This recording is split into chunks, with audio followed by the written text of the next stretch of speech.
안녕하세요 여러분, 샘입니다. 오늘은 좀 차분하게 앉아서 얘기 좀 해보려고요. 다들 아시다시피 얼마 전에 역대급 M&A가 있었죠. 배달의 국내 1위인 배달의 민족이 독일 상장회사 DH에 약 5조 원에 팔렸대요. 배달의 민족은 상호부터 민족을 쓰면서 토종기업임을 내세운 이른바 국뽕 마케팅을 했잖아요.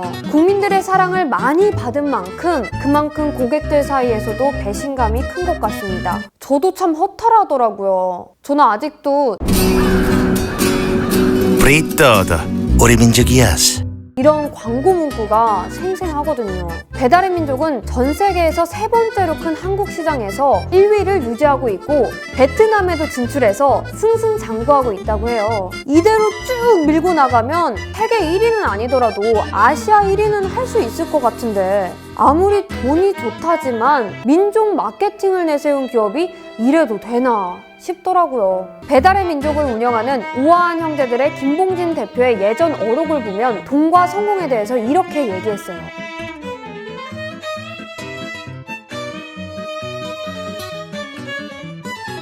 김 대표는 2017년에 통큰 기부를 발표했습니다. 당시 시점으로부터 3년간 100억 원을 기부한다는 건데요. 당시에 저는 참 감동을 받았던 기억이 있는데 이제 와서 생각해보면 M&A를 앞두고 우호적인 여론을 형성하기 위해서 일종의 밑장 깔기가 아닌가 의심이 들어요. 당시 김 대표는 기부를 결정하기에 앞서 투자자들과 상의했다고 했거든요. 좀 허탈한 마음에 왜 이런 결정을 했을까 조금 더 배경에 대해서 찾아봤어요. 알아보니 지분 87%는 현금을 받고 넘기고 김 대표 등이 가지고 있는 개인 지분 13%는 독일의 DH 지분으로 교환하는 거더라고요. 그래서 87%의 지분이 도대체 누구 것인가 하고 알아보니까 투자 회사들이네요. 스타트업인 우아한 형제는 설립 3년 만인 2014년에 세계 최고의 투자은행인 골드만삭스로부터 400억 원 투자를 받아서 일약 언론의 조명을 받았습니다. 이 밖에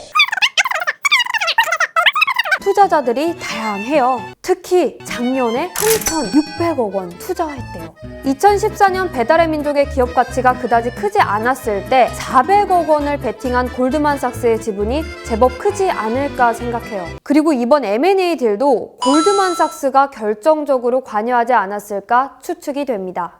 김봉진 대표는 회사를 키우기 위해서 투자를 받아야 했고 지분 구조상 투자자들의 결정이나 권유를 무시할 수 없는 구조인 거죠. 87%의 지분을 가진 투자자들이 회사를 팔겠다고 결정을 하면 김 대표는 지분 대결에서 밀릴 수밖에 없으니까요. 김 대표가 직원들에게 보낸 사내 메일에서 M&A를 진행하면서 물론 아쉬운 점들도 있다며 창업자로서 직접 상장을 하지 못한 점, 독일에 상장하는 회사가 된다는 점을 언급했습니다. 그 역시 아쉬움을 감추지 않은 건데요.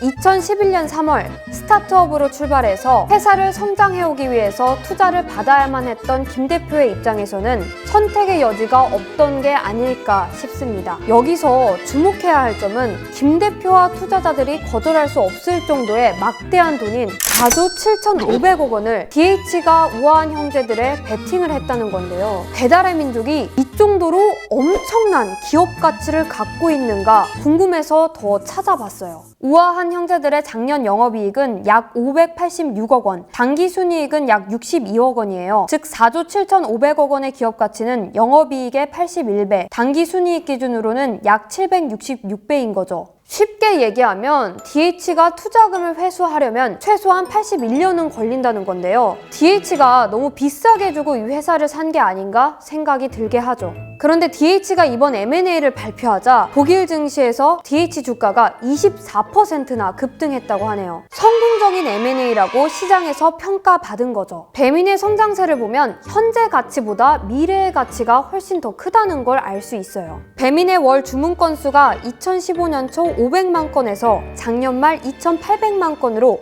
약 6배로 급증했어요. 그 사이 매출과 영업이익도 각각 3배로 불어났더라고요. 이렇게 성장성 있는 회사를 신세계 롯데, 네이버 같은 국내 대기업이 인수해서 세계 1등 기업으로 키울 수 없나 의문점이 듭니다. 과거를 보더라도 옥션, 지마켓이 이베이에 팔렸고요. 앞으로도 쿠팡과 마켓컬리 같은 회사들도 결국 배달의 민족과 같은 행로를 걸을 것 같다는 생각이 들어요. 김봉진 대표는 잭팟을 터뜨렸지만 한국 산업과 경제를 걱정하는 저 같은 일개의 소비자에게는 씁쓸한 기분을 지울 수 없습니다. 이제 자장면을 배달해 먹고 치킨을 사 먹는 평범한 소비 행위가 외국으로의 자본 유출에 일조하는 게 아닌가 생각이 들기 때문이죠. 오늘은 배민의 M&A에 대한 저의 이런저런 생각을 말씀드렸는데요. 여러분은 어떻게 생각하는지, 어떤 느낌이신지 댓글로 남겨주시면 감사하겠습니다. 그럼 저는 여기서 인사드릴게요.